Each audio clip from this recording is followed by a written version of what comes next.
দুর্নীতি দমন কমিশন অধ্যাদেশ নিয়ে হতাশা ও ক্ষোভ প্রকাশ করছে ট্রান্সপারেন্সি ইন্টারন্যাশনাল বাংলাদেশ টিআইবি। দুদককে জবাবদিহির বাইরে রাখার মাধ্যমে রাষ্ট্র সংস্কার কেবল ফাঁকা বুলি কিনা এ নিয়েও প্রশ্ন তুলেছে সংস্থাটি।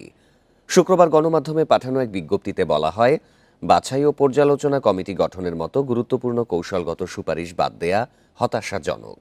জুলাই সনদে স্বাক্ষরকারী সব রাজনৈতিক দলের ঐকমত্য ও সরকারের সংশ্লিষ্ট কর্তৃপক্ষের সম্মতির পরও চূড়ান্ত অধ্যাদেশে এই সুপারিশ বাদ দেয়া হয়েছে।